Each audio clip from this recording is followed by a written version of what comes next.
Why has the cross been chosen rather than some other philosophy that might correlate the material and spiritual life?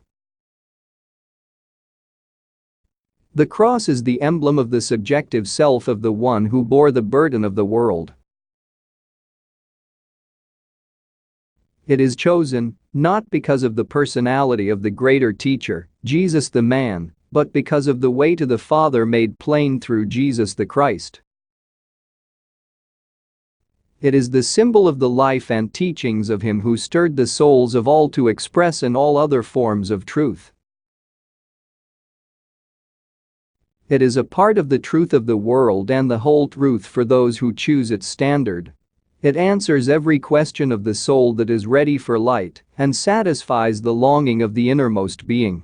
It is a symbol of the way of truth and light, universal in appeal, eternal and impelling, yet personal in application.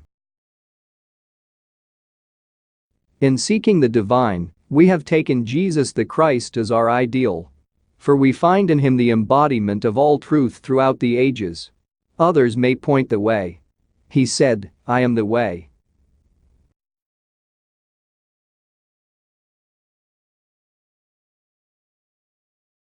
Yet know that truth and light, as may be aroused or made alive from the assurances of his walks with thee, will dissipate those fogs, those mists, as ye apply love in thy dealings with every character of circumstance in thy experience with others. Then these will matter little. For the Lord's ways are not past finding out, yet ye must oft learn to wait upon the Lord and not become over-anxious in thy anxiety that they, too, taste of the goodness that may be found in the divine love. In Uranus, as well as in Neptune, we find the water. Yea, the elementals. The fire and water. Oft interfering? No, cleansing rather. For as hath been given, all must be tried so as by fire. All must be purified. Yet in the beauty of life springing anew in the water of life itself, ye find in the mysteries. Yea, the occult and the spiritual forces. Influences that make for extremes in the lives of many.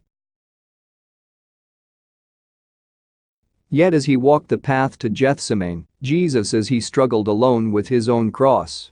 So ye. As ye struggle have the assurance that his presence abideth. And they that become overzealous or over-anxious may find that the stepping stones that may be in thy experience become stumbling stones.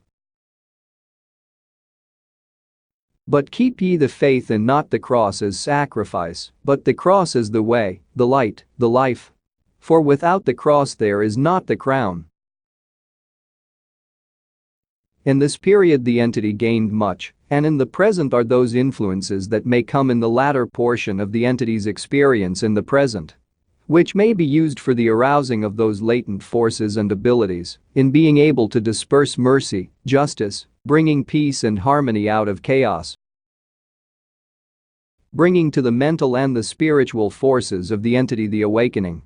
That those universal forces in the activities of the creative forces on high, to the creatures in the earth, are established through the ideal the entity saw in the Egyptian influence and manifested in those hills of the plain land. And may be aroused within self to make for the recreating of the ideals in him. For he is the way, the peace, the hope, the life. There is no other. And, as the self comes to rely on that ideal more and more, he that brought understanding in the earth, though destructive forces may set in array, the power that comes from understanding in his laws brings peace out of turmoil, brings coordination in the mental, the physical body. And there may grow that which will make for contentment and dealings of mercy to others. Let those tenets as he gave, that so moved thee to expression in the hills above thine own native land in the Judean experience, be held in this experience. And that they arouse in thine inner self in the present. For these tenets are true. Not to be lightly looked upon, nor as being that which may be the experience of the rabble. But as those experiences that may be lived by all. For he is the truth, and the life, and the way. And the approach to the Father is along that road, as he gave an answer to thine own questions in that day. They that purpose in their hearts to know the Father may know his face as the light that leads their way through all the trials of this material experience.